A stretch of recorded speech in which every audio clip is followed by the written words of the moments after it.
Welcome everyone to the Logan, a vlog for individuals with special needs and those who love them.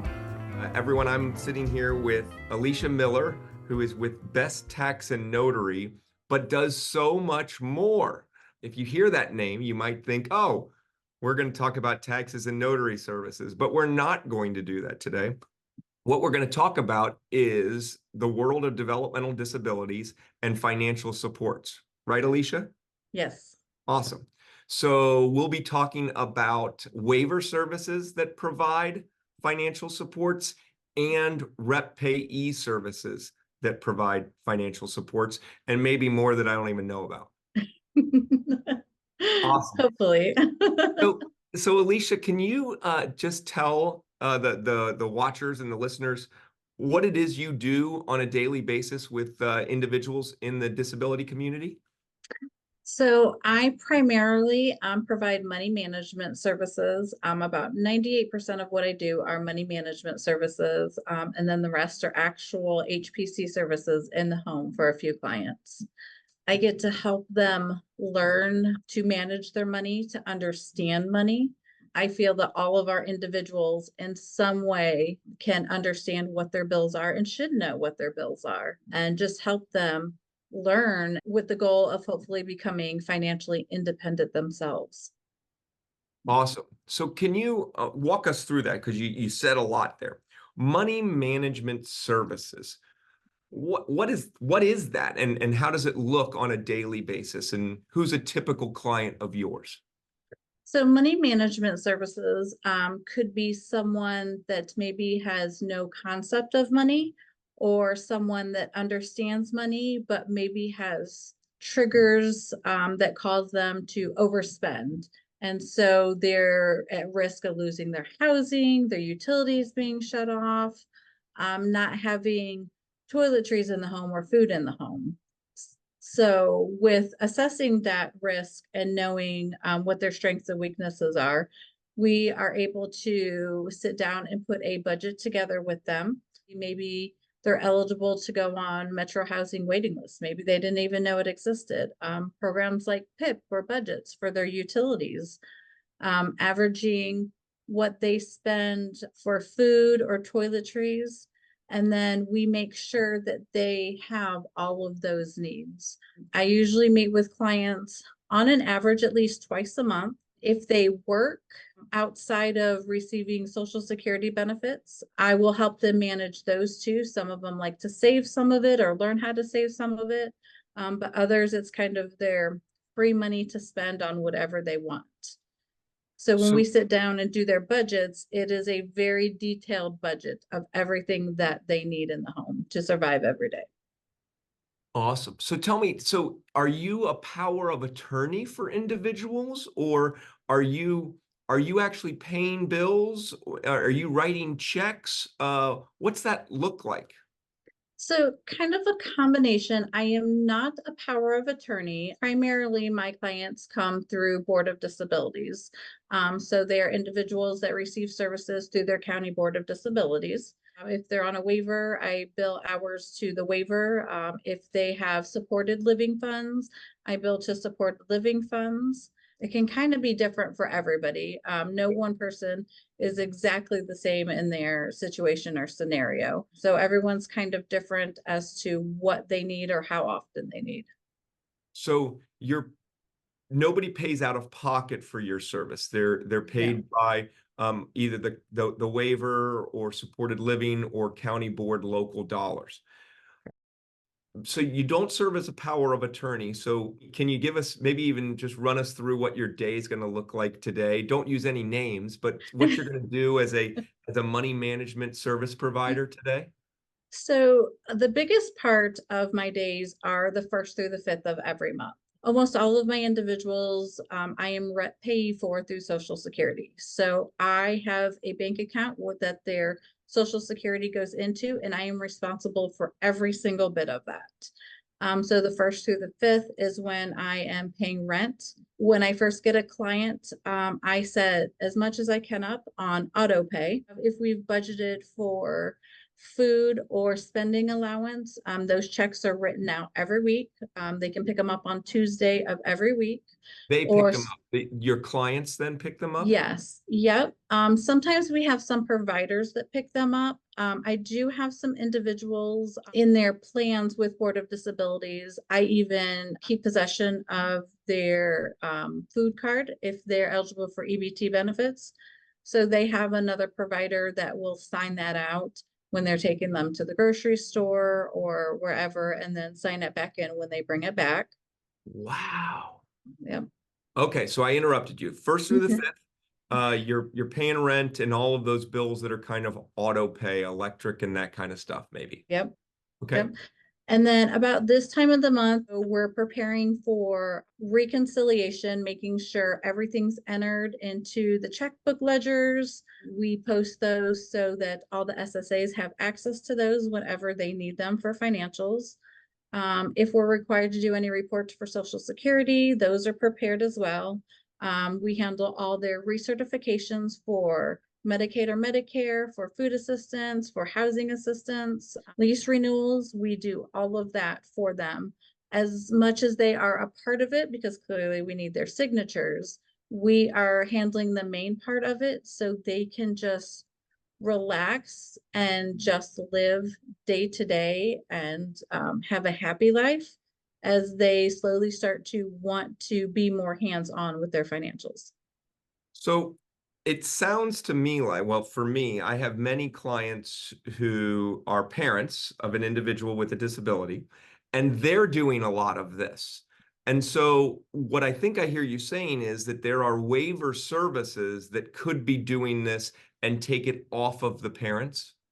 Absolutely. So usually by the time I get a client, 9 times out of 10, it is because it's the loved one that has been helping them no longer can or wants to do it.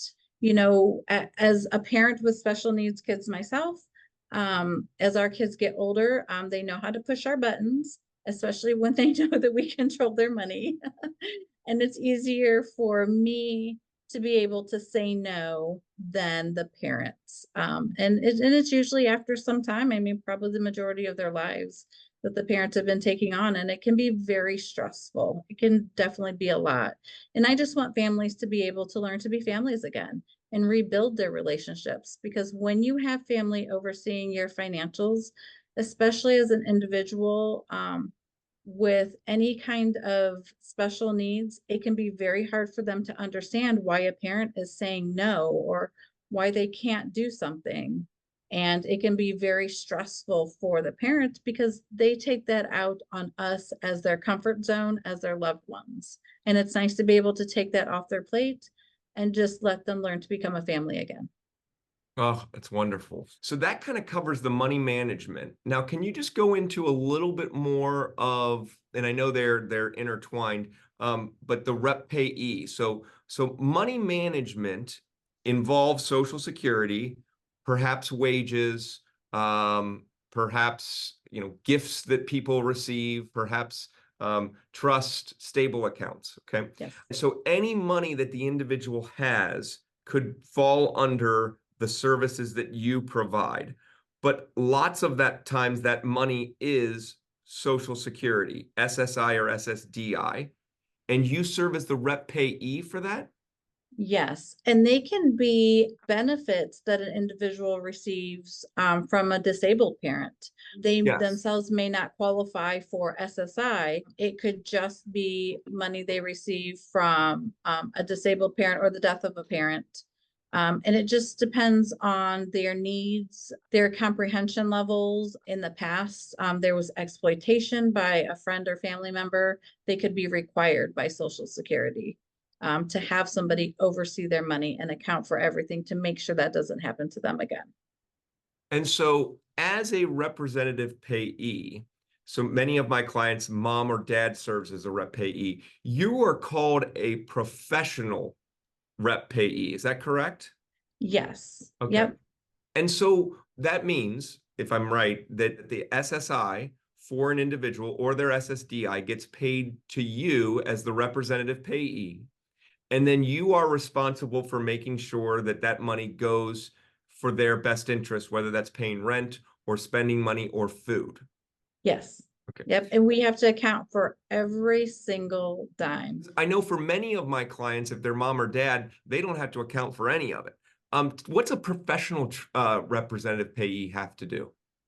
So most of the time when it is a parent, they're usually on like 3-year reviews with Social Security. So they're not as detailed. As long as the parent says, yes, I spent this money on them, then they're sufficient. But as a professional, we have to provide copies of every bank statement, of every check that we write, what we wrote that check for. So I have some checks that will say allowance, some will say toiletries. We have to show every receipt that matches every payment that comes out. So whether that's a car payment, that's an electric bill, a gas bill, rent, we have to provide proof of everything. Rent, that even includes the lease. How often is that? When we take on a client, have to provide proof of all of that. And then it usually just depends on the individual, what kind of review they're on, which is based from Social Security. So that depends on whatever their diagnosis codes are, their history. If there's been a history of exploitation, usually it's every year for the first 3 to 5 years, depending on the severity. And then it'll go to like every 3 years after that. So let me make sure that I understand this. For every person that you serve as the rep payee, essentially there's an audit at least every 3 years for that individual by the federal government. Yes. Yep. Wow. And you mentioned something about checks. So for clarity and for ease of tracking, you write checks to individuals. Does that Yes. mean that they have a bank account in their name in which to, in order to cash those checks? And do you help them with that bank account? So not always. I am fortunate that the bank up here, I specifically looked for that when choosing a bank to run these type of accounts out of.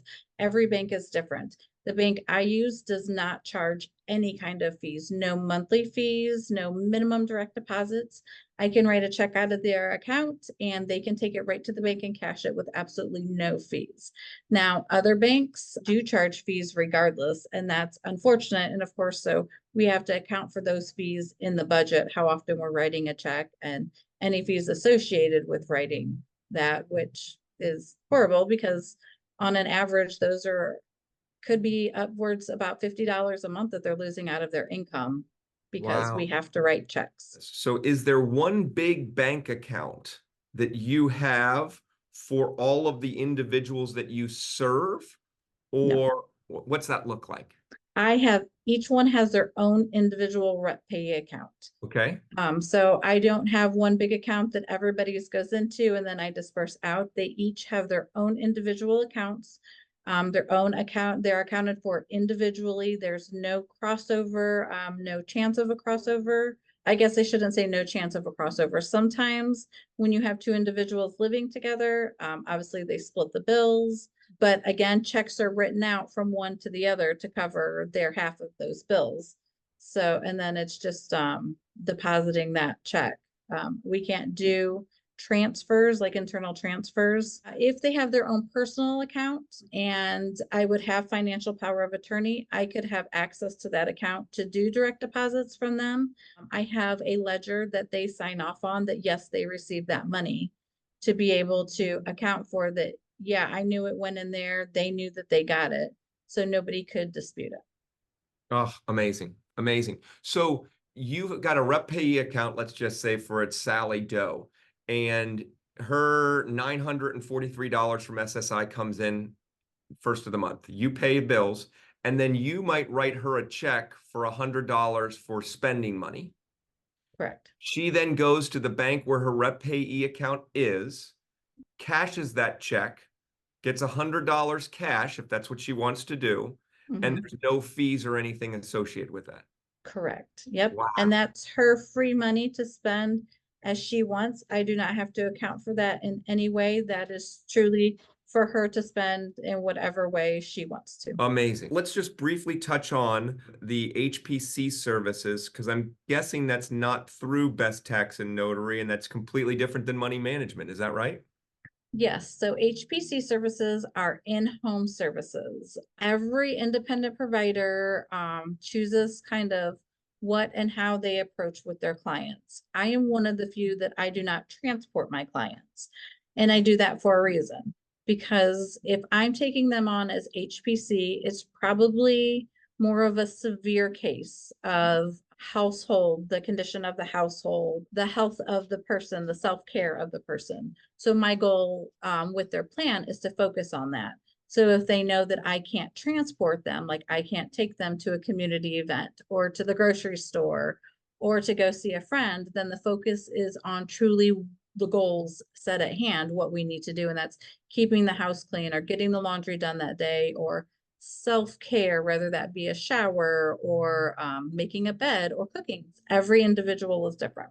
Just to tell the viewers about our history, I think that we go back a few years, and that's because you reached out to me because a client of yours was going to lose benefits because of an inheritance or some money that was found or given to them. And so we worked together to set up either a special needs trust or a stable account. And that's how we met. And I couldn't believe that you did all that you did. And so I'm so thankful that you've come on this vlog to share with people all that you do. It's really incredible. It makes my head hurt just thinking about it.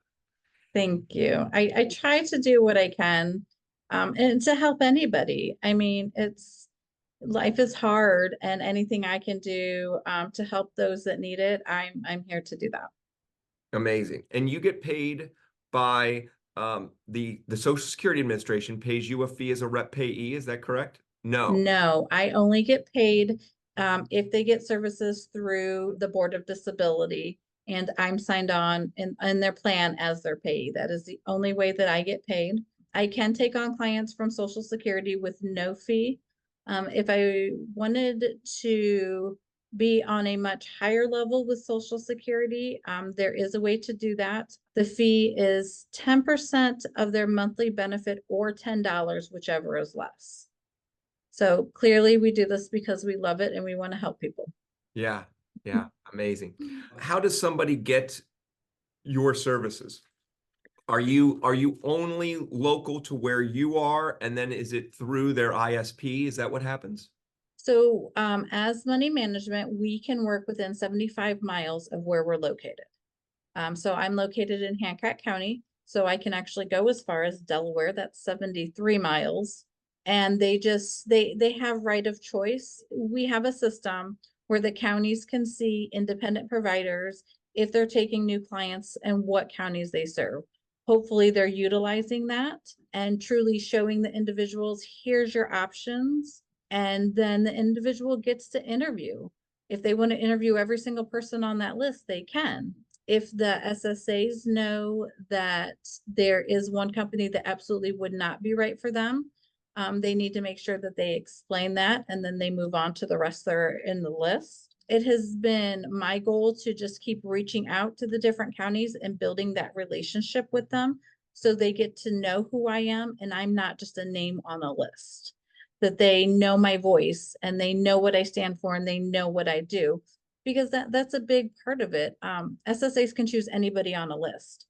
But when they get to know us and know what we stand for and know what we do, they're going to know if our personalities or our goals are what's going to work best for their individual. And that's what makes the difference. Incredible. I mean, it's just incredible. So tell me, are you a one-person show up there? Do you Sort have of. employees? So I do have a couple employees. However, they don't really work on the Board of Disability side of things. Our goal by the end of the year, they probably will be certified to work on the Board of Disability side of things. But right now, they just more work on the tax and notary side of things. Got it. Amazing. So after hearing all of this, I think that a lot of viewers and even my clients are going to be listening to this saying, how can we have Elisha help us? Are you available to serve in Delaware and Franklin counties? Yes. Yep. You are within my jurisdiction set by the state. Absolutely. That is wonderful. So I know that it's 75 miles from where you are, and you're in Hancock County. So Franklin County will work, Delaware County will work. What's Union County? Is Union County closer to you, or is that? I think Union County is just outside. I think Union County is actually like 78 miles. Okay, but Franklin and Delaware County clients could ask for you to be their money management at their next ISP meeting. Yes. Got it. Amazing. Well, I can't thank you enough for being here, Elisha, and I look forward to working with you in helping your clients. I wish you were closer to here to Franklin County. I'll help get clients up there, but of course, you don't need any help advertising your services.